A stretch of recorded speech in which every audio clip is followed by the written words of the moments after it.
You alright everyone? Right, shit's getting serious now with the whiteboard's cracked out, so we know that we're getting serious. So what I want to talk about today is deloading, okay?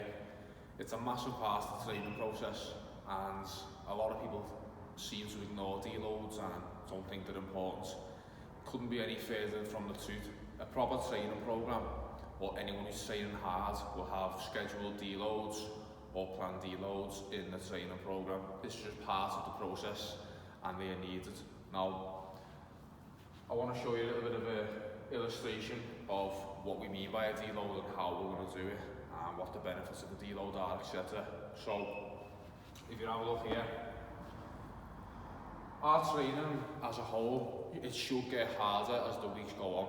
So where people don't deload, I find that they're the type of people who are coming in the gym, they're doing the same weights for the same sets and reps every single week, and they're just spinning the wheels. Now, if you're doing that, you might be able to train for 12 to 16 weeks in a row without a break because, to put it quite honestly, you're not fucking training hard enough. You're coming in and you're spinning your wheels thinking that you're actually training, but you're not. So, proper training, overloading training, that's the key word here, overloading training, okay? It gets harder. Each week, you're going to be adding more volume, more intensity. Things get harder until you reach a point where you can't do no more. So you need to back off, allow the body to recover, and then you come back again.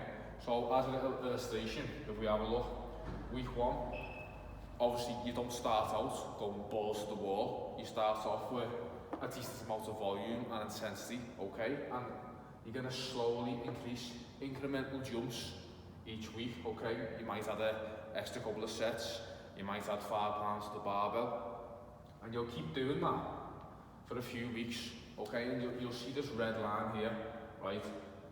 This is going to be like your maximum recoverable volume. This is going to be, this red line here is the most that you can handle, okay? So what we purposely do before a deload, we push our body to a level where it can't sustainably keep recovering from that amount of volume and intensity.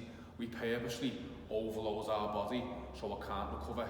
So then what we do a week before a deload, we really push it, and then because we have the deload, this allows for a super compensation effect to occur in our deload weeks, okay? So this is the whole process of how we go about training to then deload.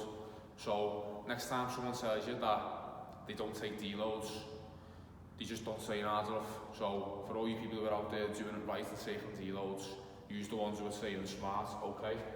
So that's the illustration.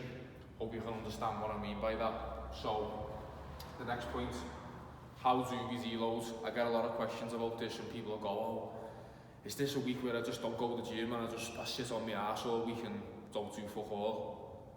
That's not what a deload is.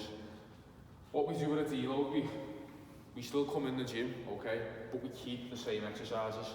If you've been doing squats and deadlifts, you keep squats and deadlifts in to maintain some technical proficiency, because if you sit on your arse all week and you come back in the gym and you haven't done any squats and deadlifts, when you come back, you're going to feel pretty fucking rusty, and it's not going to be a great place to start and use a productive training block from, okay? So we keep the same exercises, but then the important thing to do is that we drop both volume and intensity. I don't know how many times I've seen it with a deload where people will come in, okay, they'll keep the same exercises. Say before a deload, up here, you are benching 100 kilos for sets of 10, okay? What they'll then come in and do is that they'll drop the intensity on the barbell, so they'll take 100 kg off and they'll put 80 kilos on or 70 kilos on, and then they'll start fucking banging out fucking sets of 20 and doing all sorts of drop sets and supersets, and then they'll say, oh, it's only light, bro. It's not about that. What you're doing then, you're accumulating excessive volume, and volume is the main driver of fatigue. So if you're dropping the intensity on the barbell, but then you're blasting out sets of 20 and all sorts of supersets, but because it's light, it doesn't work like that. On a deload, we halt the brakes hard, intensity and volume both come down. Deloads are fucking boring, they're very, very grim, but they're part of the process, okay? So you drop both volume and intensity, you come in, you keep the same movements, drop your volume and intensity anywhere from 50 to 60%, you come in and you just get them moving. and that's it. You're allowing your body to recover. You're allowing that fatigue that you've built up over weeks and weeks of overload training, and this is where you deload week and you let the body heal. All your joints, the tissues, the central nervous system, everything needs to heal for you to come back and start a new productive block of training, okay? So, also on a deload, what are we doing with food and hydration? I hear a lot of people say that with the food on a deload that they go into a calorie deficit or some sort of shit like that.